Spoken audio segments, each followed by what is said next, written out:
Assalamualaikum warahmatullahi wabarakatuh. Baik, saya di sini akan mempresentasikan sebuah materi yang berjudul tentang konsep dasar ilmu pendidikan Islam. Saya sebagai presentator bernama Anissa Trimaharani dengan NIM 23041080179. Konsep dasar ilmu pendidikan Islam. Konsep berasal dari bahasa Inggris konsep yang berarti ide yang mendasari segala sesuatu objek dan gagasan atau ide umum. Kata tersebut juga berarti gambaran yang bersifat umum atau abstrak dari sesuatu.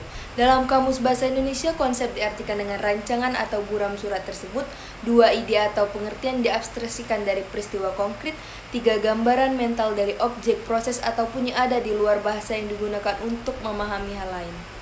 Selanjutnya, pengertian pendidikan Islam yaitu sebuah proses yang dilakukan untuk menciptakan manusia-manusia yang seutuhnya beriman dan bertakwa kepada Tuhan, serta mampu mewujudkan eksistensinya sebagai khalifah Allah di muka bumi, yang berdasarkan kepada ajaran Al-Quran dan Sunnah. Maka tujuan dalam konteks ini terciptanya insan kami setelah proses pendidikan berakhir. Kian dasar dari pendidikan Islam adalah Al-Quran dan As-Sunnah. Walaupun demikian, kedua sumber utama tersebut hanya mengandung prinsip pokok saja, sehingga pendidikan Islam tetap terbuka terhadap unsur ijtihad, dengan tetap berpegang teguh pada nilai-nilai Al-Quran dan Sunnah sebagai nilai utama. Konsep pendidikan Islam adalah akhlak. Menurutnya, pendidikan budi pekerti merupakan jiwa dari pendidikan Islam. Islam telah memberi kesimpulan bahwa pendidikan budi pekerti dan akhlak adalah ruh atau jiwa. Pendidikan Islam dan tujuan pendidikan Islam sebenarnya adalah mencapai suatu akhlak yang sempurna. Asas dan prinsip pendidikan Islam. Asas, suatu asas disandangkan pada pendidikan Islam jika memiliki komponen integrasi, keseimbangan, persamaan pendidikan seumur hidup dan keutamaan. Sedangkan macam-macam asas pendidikan dalam Al-Quran meliputi asas agama, sejarah, sosial, filosofi, pendidikan usia dini, dan ekonomi. Ada tiga prinsip utama metode pendidikan Islam, yaitu yang pertama Al-Hikmah, yang kedua Al-Mauza Al-Hasanah, dan ketiga Al-Mujaddalah. Dan tanggung jawab pendidikan Islam. Tanggung jawab pendidikan akhlak. Akhlak seperti yang dijelaskan oleh Ibnu Miskawi ialah keadaan jiwa manusia yang bersifat tinggi dan rendah. Ahmad Amin menyebutkan kelakuan manusia pada sisi lain akhlak itu adalah perbuatan baik dan buruk manusia yang alat ukurnya adalah Al-Quran dan Sunnah. Akhlak berbeda dengan etika dan moral. Bedanya dari segi alat ukurnya ialah akal manusia. Tanggung jawab pendidikan akhlak ialah mengarahkan dan membimbing peserta didik agar memiliki akhlak terpuji dan terhindar dari akhlak tercela, sehingga dalam kehidupan bagus akhlaknya kepada Allah, kepada sesama manusia dan alam semesta.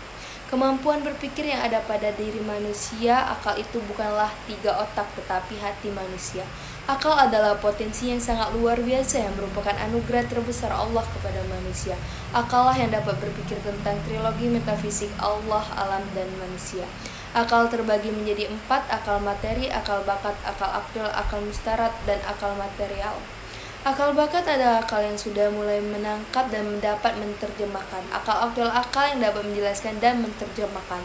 1. Tanggung jawab iman. Iman ialah keyakinan yang ditegaskan dalam hati, dinyatakan dengan lisan dan diamalkan dengan anggota badan. Keyakinan inilah yang harus ditanamkan pada peserta didik sehingga mereka memahami tentang rukun iman, yakni iman kepada Allah, iman kepada malaikat.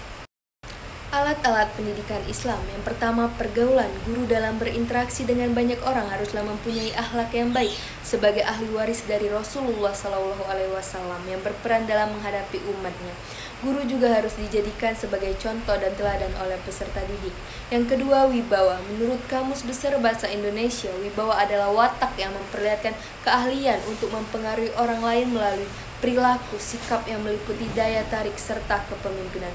Guru berwibawa adalah guru yang mampu mempengaruhi peserta didik melalui tuturannya, ajarannya, menuruti sarannya, dan menarik, sehingga peserta didik terkesima dan selalu mengikuti pelajarannya. Wibawa adalah pengaruh yang baik yang dicontoh oleh orang lain karena memiliki daya tarik karena kagum dengan baiknya kepribadian oleh orang tersebut.